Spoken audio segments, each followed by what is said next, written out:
Hello and welcome back once again. What we have is, for this tutorial, not so much a tutorial, but perhaps a demonstration.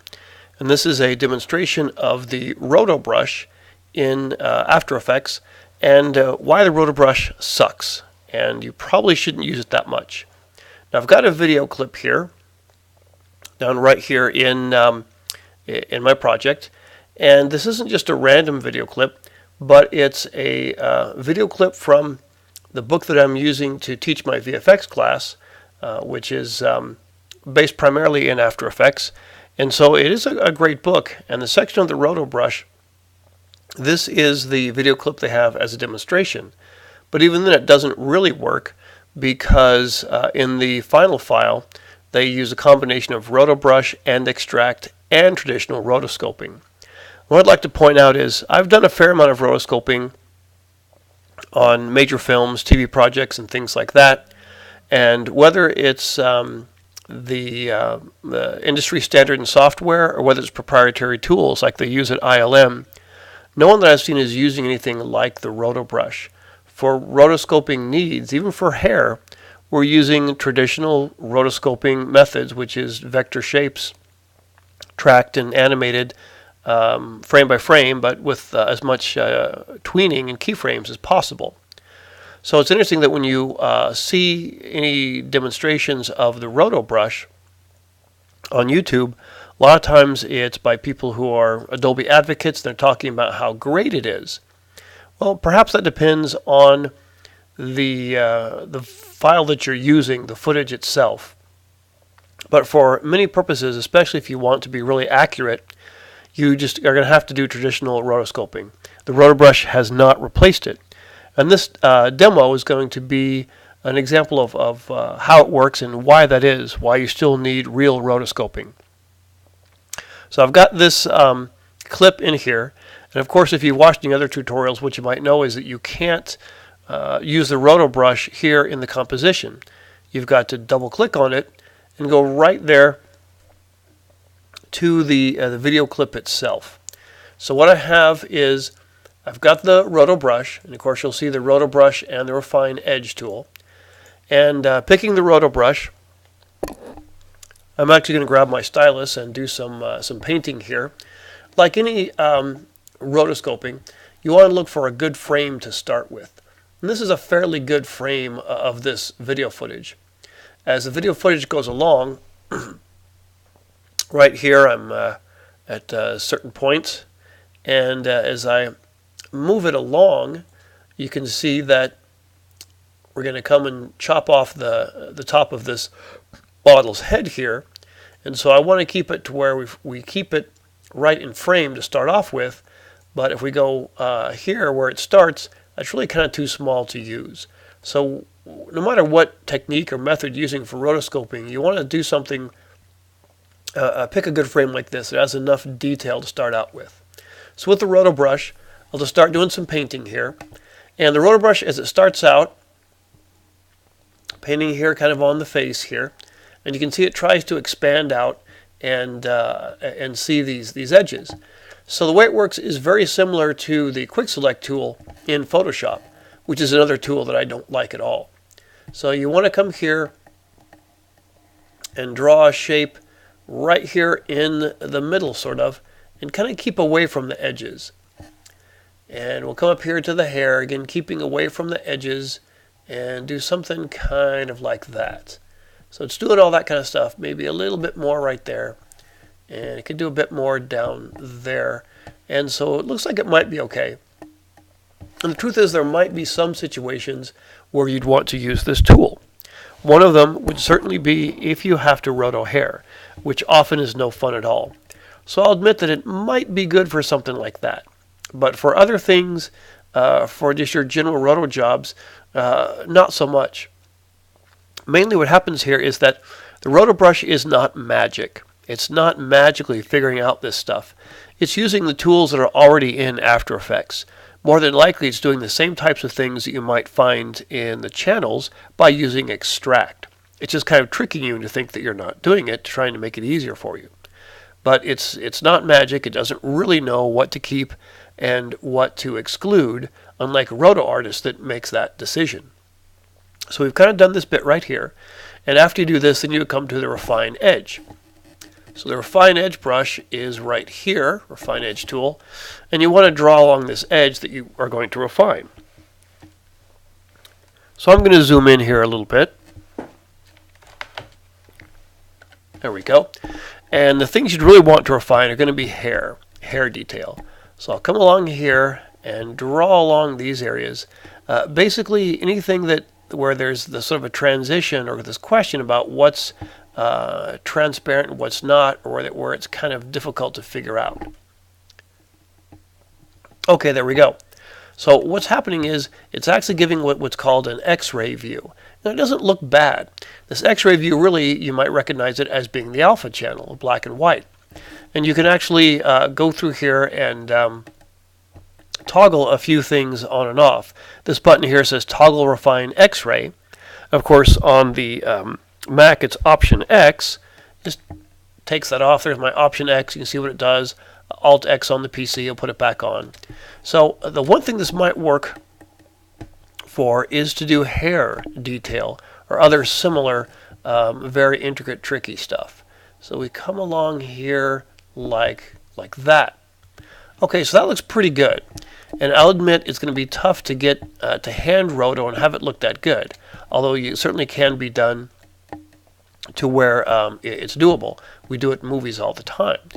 Now, one problem, though, is if you look at the rest of what's going on here, it's missed the nose, it's missed this eyelash, which could be very important, and it can't really distinguish between these stars on the dress, which are kind of gray, and then the wall behind, which is gray. You can see how it's kind of left them out there.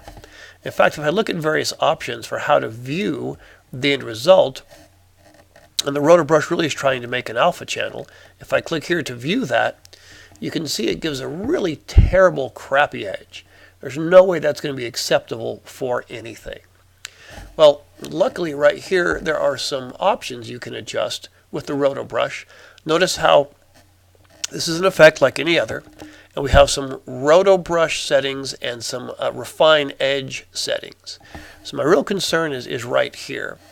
I've found that taking the feather up a little bit on the roto brush can help, but you still have these problems right here. So I'm going to go back to my normal view. There we go. We could even turn on this X-ray view for that. But I really want to kind of get these other views in here, or these other little pieces.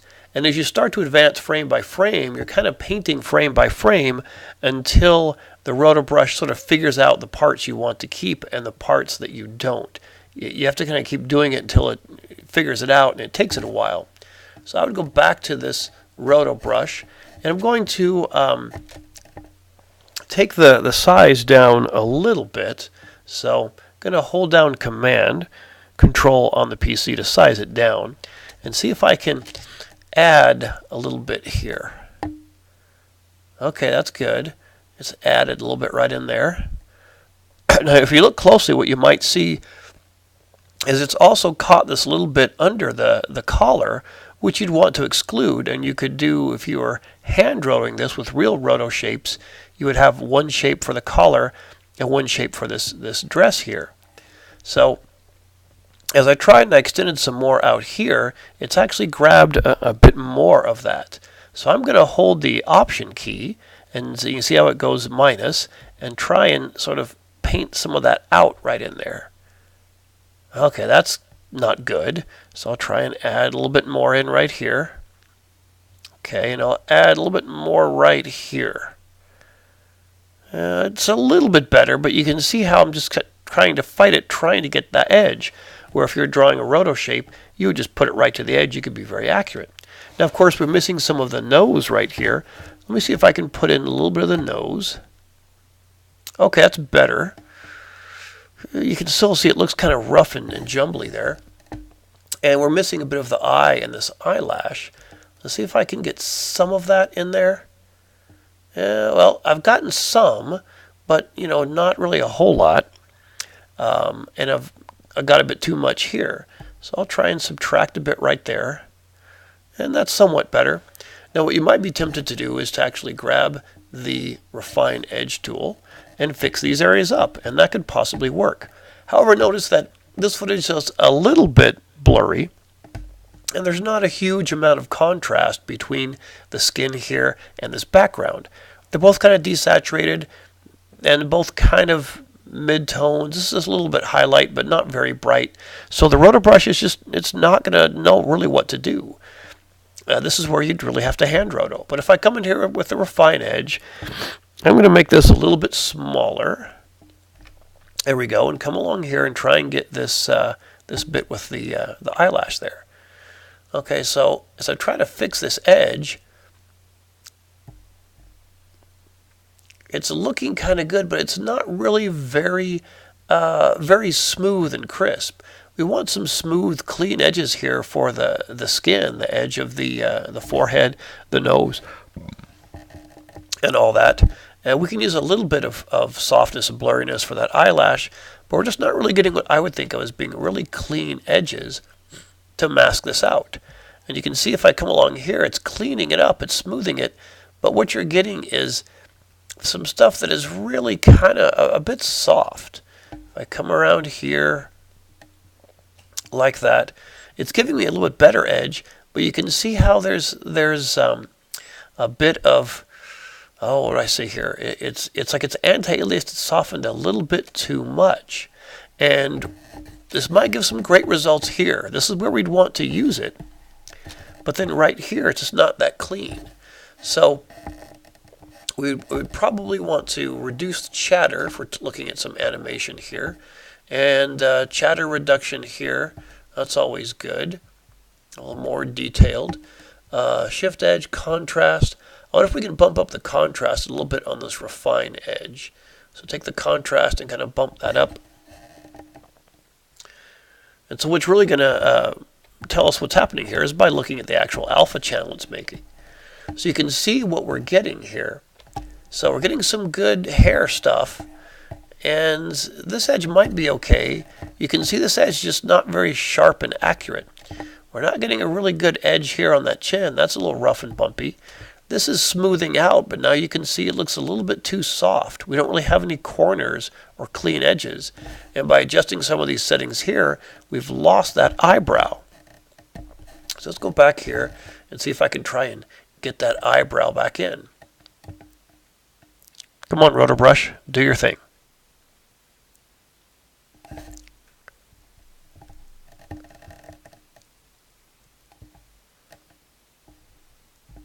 Okay, can we get some of that eyelash back in? As you can see, the Roto Brush really is very processor intensive. So that's making things a little bit rough for us here. But I want to get that eyelash. I really want to get that in because that's going to be the mark of a good edge. As you see this eye coming around, especially as I advance the frames here, and we get more and more of that eye, you'd really want to see that happening. And of course, you could roto that and without too much difficulty. This could be its own little shape right there. I'm trying to paint that back in. But I'm really kind of fighting the Roto Brush. Yeah, it's not quite working. Perhaps the contrast is too high. So I could take that contrast back down. This, of course, is for the Refine Edge. It's giving me a little bit more back in there. But it won't give me that eyelash. If I try and fix this chin, we need to have a nice, smooth, graceful curve to the chin there. Let me paint that along there. And if we look at the alpha channel, see how it's getting kind of soft and fuzzy. We're losing any real good detail on the face. That's a pretty good line there by the neck, but notice how we don't have any really sharp, clean edges along here with the edge of this dress, and it's still getting a little bit bumpy where you've got those gray little stars getting confused with the gray of the background. So not a good clean edge here. No matter what, it just won't give me that eyelash.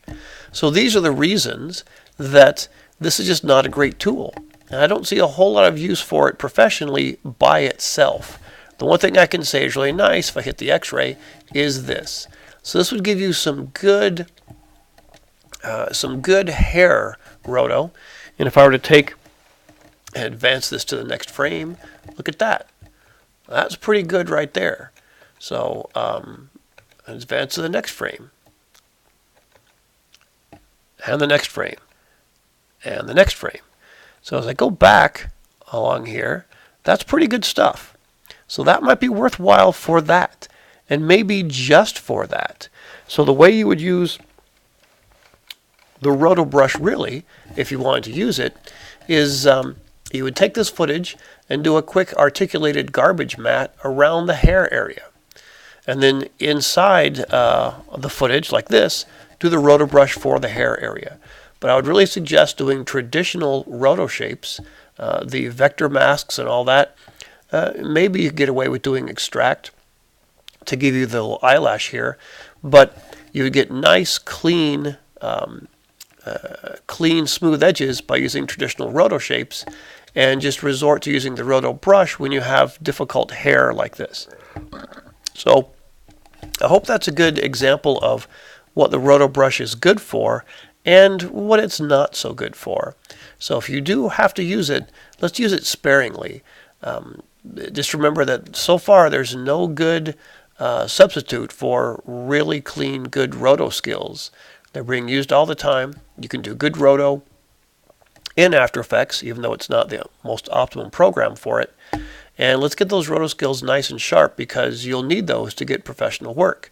If you just say, well, I'll just do it all with the Roto Brush, that's not going to cut it when it comes to those difficult roto shots. You want good, clean, smooth, accurate roto on edges like this.